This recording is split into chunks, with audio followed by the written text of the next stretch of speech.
Alexa Bliss introduces Charly the Doll. SmackDown snubs the women in MSG. Mei Ying made her anticipated in-ring debut. Did Ruby Soho impress on her first week on AEW? And ROH Women's Tournament wraps up with the new champion crowned.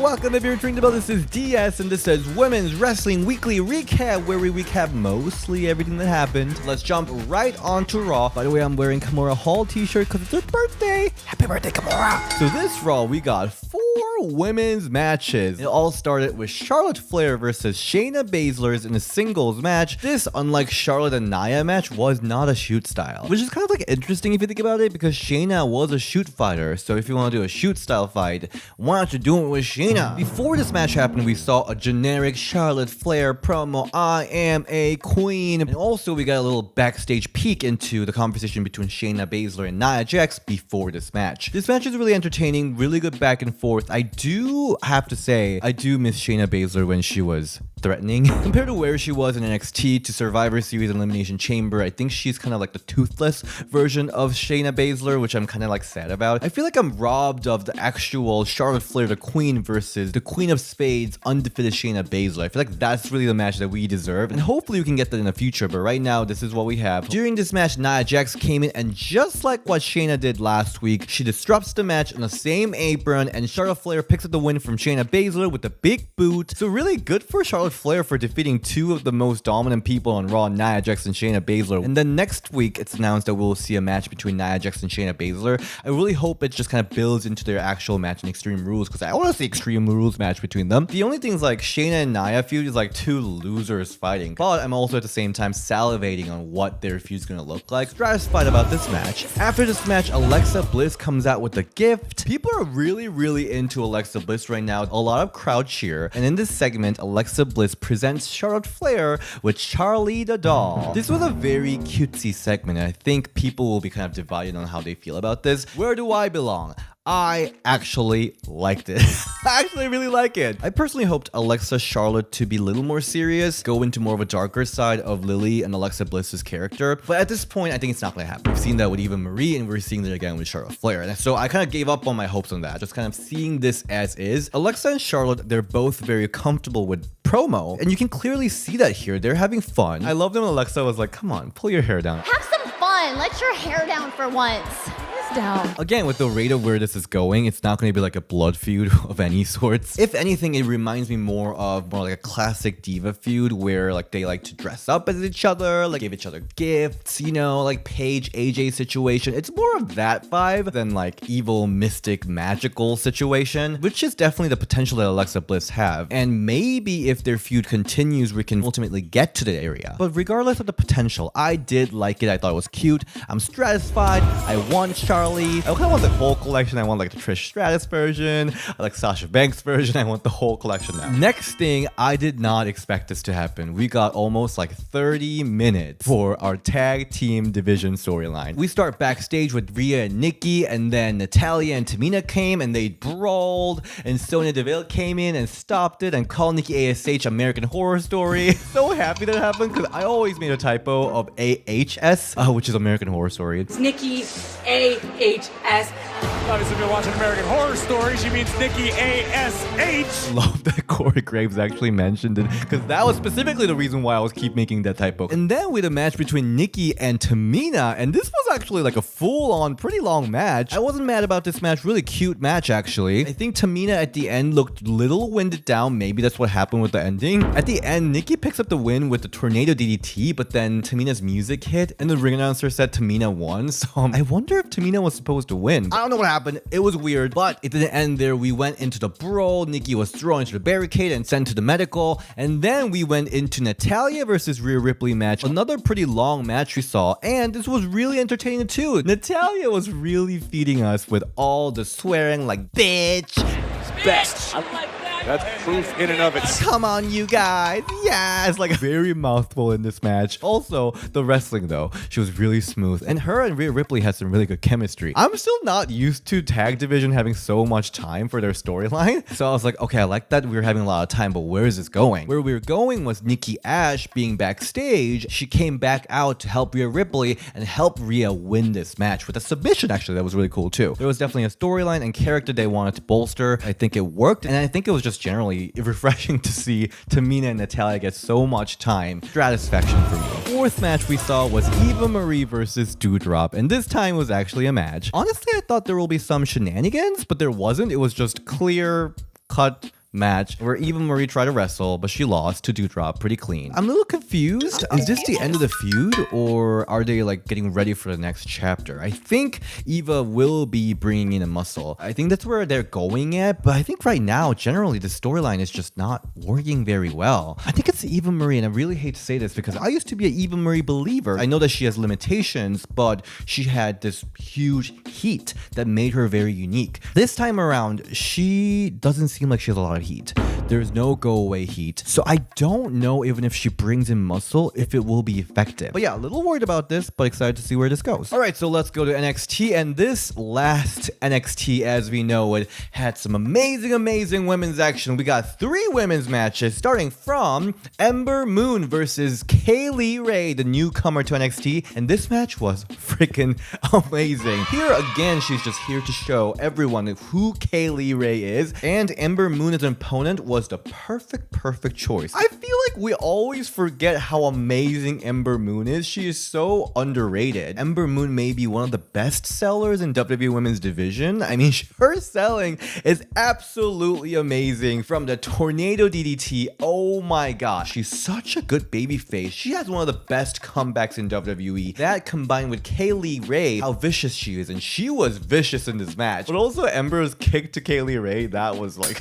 whoa. So in this match, Kaylee Ray defeats Ember Moon, but also Ember Moon's not just gonna job out to people. She's had it enough. Ember Moon has an interview where she said she lost everything and she's ready to make some change. So maybe we're getting ready for some Ember Moon heel turn, which I know I just talked about how amazing as a face she is, but I feel like her as a heel will be freaking amazing too. And I'm actually really surprised that we actually never got to see her heel work yet. Satisfaction for this whole thing. Next match, we got NXT Women's Tag Team Championship. Io Shirai and Zoe Stark versus the TikTokers. I hate their freaking gimmicks, TikTokers. Did you also know that Io Shirai and Zoe Stark is now the longest reigning NXT Women's Tag Team Champions? This is like a whole on mess. But this match was definitely not a mess. 4 of these people, like their character or not, are definitely the most athletic people in WWE, period. They were just flying around everywhere, and this was so much fun. We got to see some amazing tag moves from both teams. In this match, they debuted another freaking amazing tag finisher, which I'm like so into. This match was just amazing to watch, but on top of that, they also told a good story about Zoe Stark and Io Shirai not liking each other, and we teased into their teamwork breaking when Zoe Stark accidentally attacked Io Shirai. I'm so happy that Casey and Kaden finally got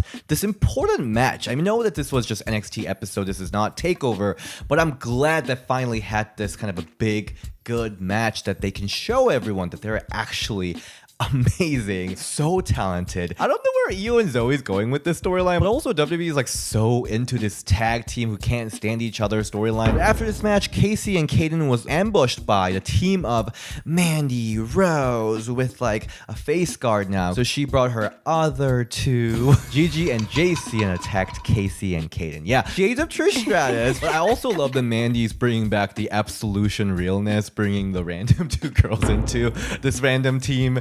This is really random, but I do like it. Satisfaction for me. And then the third match we saw was the debut of Mei Ying. I actually just realized that Mei Ying is like Mei Young in Chinese or something.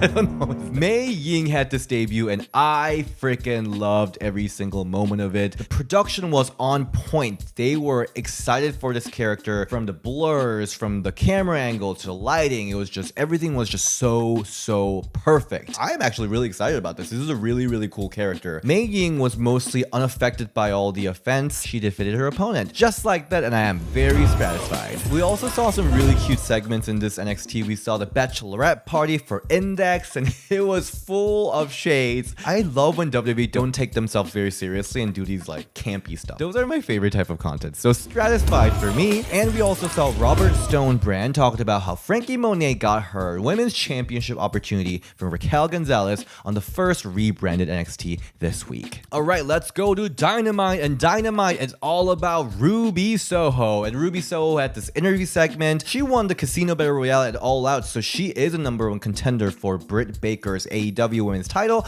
but she wanted to prove herself that she didn't win just because she's a joker. So she had an open challenge, and who challenged her? It is Jamie Hayter. And we saw Ruby Soho's talent right from the get-go, because in this short segment, she already told us about the relationship between her and Britt Baker. We now know that it is Ruby Soho that helped Britt Baker get into this industry, which put a lot of foundations and more depth into their rivalry. I think that's really awesome that Ruby did that, and I love that shade from Britt. Why don't you run away to the catering area that you spent last 3 years? It was so catty. I love it. I'm satisfied. And on Dynamite, we saw Ruby's first singles match on AEW, and Jamie Hayter. It is kind of interesting how she basically lost like all matches since she came back, but she still is like visually and physically like very menacing and like pretty impressive. And this was an important match for Ruby because she's a little different from other male wrestlers that came from WWE, like Adam Cole, Daniel Bryan, CM Punk. They were the top tier stars. They're the main eventers, they're the championship holders. Unfortunately, Ruby Riott was a jobber in WWE, and why people are behind her is because people think that they wasted her potential. So she has a responsibility here to show that her potential is now kinetic, bringing out her potential. Did she show all of her potential? I don't think so. Should she have? No, I think she shouldn't have showed everything, but in this match, I wish I was able to see a little more from Ruby Soho. I was tad bit disappointed. There were some really nice spots like the nice tornado DDT. The electric chair spot was a little sad because there were some miscommunications, but I hope she's saving some goodies for the championship match soon. But Ruby Soho wins this match with Riot Kick. I don't know if they have a new name yet. What do you think about this finisher, by the way? I think she needs a second finisher. What I was a little confused about was after this match, the referee was like so excited and like he tried to like hug Ruby. And then of course, Ruby Soho was attacked by all three of them. And Riho and also Chris Statlander comes to her aid, which sets up for a 6-women match on Rampage. Again, I wish Ruby had a little more decisive win. She doesn't look the strongest coming out of the gate, but yeah, I'm satisfied. On Dynamite, we also saw kind of like aftermath of Casino Battle Royale. It was just like an interview segment, kind of storyline recap of everything that happened in Casino Battle Royale. We heard from Team TJ, Penelope Ford, Bunny, Jade Cargill, Nyla Rose, and Thunder Rosa. So I think these are the people that they really care about. Let's go to Impact. Impact, we had a one match that opened up this episode. It is Tasha Steelz accompanied by Savannah Evans versus Rosemary with Havoc. I already got multiple messages about this. Tasha Steelz with Satisfaction. Love that. This was a really fun match, and I think it really showed Tasha's potential as a singles competitor, but it seems like she's still in the tag division. Yeah, this was a fun back and forth match, but at the end, Rosemary picks up the win with the really cool spear. What happened after the match was kind of interesting. So Savannah came in for a stare down with Havoc and Rosemary, and while that was happening, wait, it rhymes. So Tasha steals the championship. She stole the Knockouts tag belt from Decay, and she like runs away with Savannah, which I'm like, does it ever work? But now I'm kind of buying it, knowing that Tasha Steelz, her last name is Steelz, so she will steal stuff. Maybe this is her gimmick. Satisfied. We also saw a promo from Mickie James, and oh my god, Mickie James is just so good. And when she's talking, she's grabbing the attention and draws you in. In this interview, Mickie James talked about Deonna and how it's becoming very personal, how Deonna stole her moment in NW73. And as you know, I kind of complained leading up to Empower that a lot of Deonna Molina's storyline is actually Deonna Mickie James' storyline. So this has a lot of great build-up, and Mickie James is so good at promos. I am so excited for this. Satisfaction for me.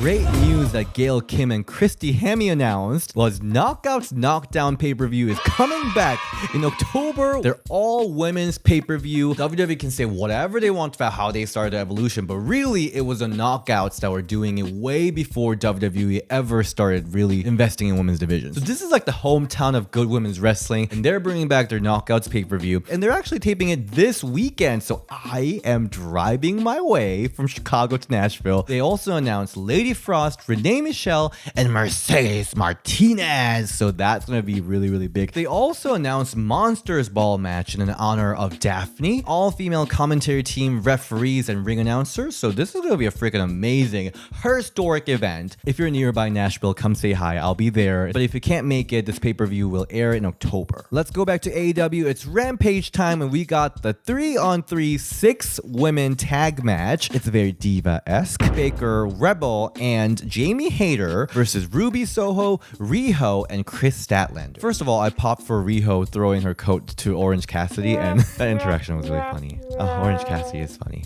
and hot. Riho had some rough spots with Rebel here. It just looked kind of weird. But what I felt about this match is how good Jamie Hayter is. Yeah, Jamie Hayter really stood out because she was so freaking good at selling in this match. That judo pull from Ruby, oh my god, it looked so devastating. And that cross body from Riho on Jamie, so good. Jamie was selling left and right. I'm very impressed. But again, this is part of a build-up for Ruby Soho on our way to facing Britt Baker. I think it did its job. Satisfied. I do want a little more of a wow factor. So far, the most wow I had from Ruby was her walking out as a Joker. We're all rooting for you, Ruby. I'm excited for this championship match they're gonna have. Help us get a little more excited getting to there. Let's go to SmackDown. And SmackDown, we saw Becky Lynch and Bianca Belair's contract signing. So Bianca Belair came out to Madison Square Garden, and they were just eating her up. Remember when we were concerned that being in a program with Becky Lynch, because Becky Lynch is so popular, it might kind of